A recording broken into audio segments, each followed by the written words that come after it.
Tex and Rex present to you a piece of American history worth remembering. The religious zealot and the pseudoscientist have one thing in common: they are extremely narrow-minded and opinionated. However, when one combines the traits of both the religious zealot and the pseudoscientist in one individual, the result inevitably moves to the point of insufferability. A strong case can be made that Wilbur Glenn Voliva was the most insufferable crank in 20th century America, a man with nothing short of a paranoid belief in his own greatness. He regarded those who disagreed with him as poor ignorant conceited fools. I can whip to smithereens any man in the world in a mental battle. I have never before met any professor or student who knew a millionth as much on any subject as I do. Voliva's claim to fame, one can see, were obviously manifold. He gained notoriety for running Zion City, a peculiar fundamentalist community in Illinois, and certainly the foremost theocracy in America. He was outspoken on matters of science, knowing the secrets of how to live 120 years, and being the leading flat earther of the early 20th century. One might fault his scientific knowledge, but there was no doubt that Voliva understood how to become a millionaire out of religion. Ordained a minister in 1889, he had come to Zion City around the turn of the century to join the Christian Apostolic Church founded by another odd individual, the Reverend John Alexander Dowie, a Scottish-born faith healer.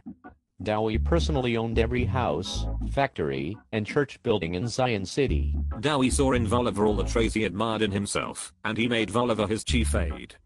Wilbur Glenn Voliva challenged the world to prove the earth wasn't flat, but none took up the charge. Those who accept the absurdities of modern geography are straining at gnats and swallowing camels, he said. No, we are not making this up. And Voliva, following Dowie, demanded complete literalness in acceptance of the Bible. We are fundamentalists. We are the only true fundamentalists, he said. This, of course, led him to his firm belief that the earth was flat. Goodbye Columbus, Magellan, and all the others with their addled brains who did not understand the earth was really just a pancake. Circular, it was true, but not spherical. The center of this pancake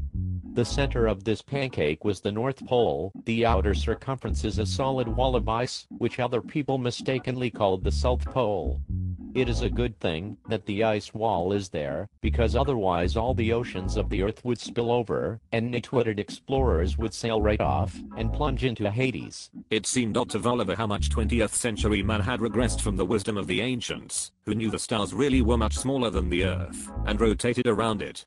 Voliva also knew better than to believe what the fool scientists said about the sun.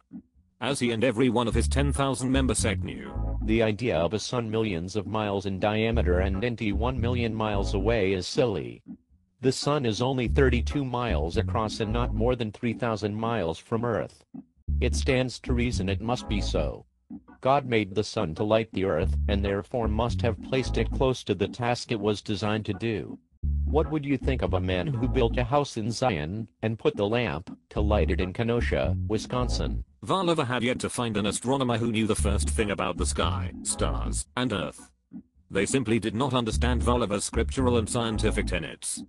In the sect's periodical, Voliva wrote, "Can anyone who has considered this matter seriously, honestly say that he believes the Earth is traveling at such an impossible speed? If the Earth is going so fast, which way is it going? It should be easier to travel with it than against it.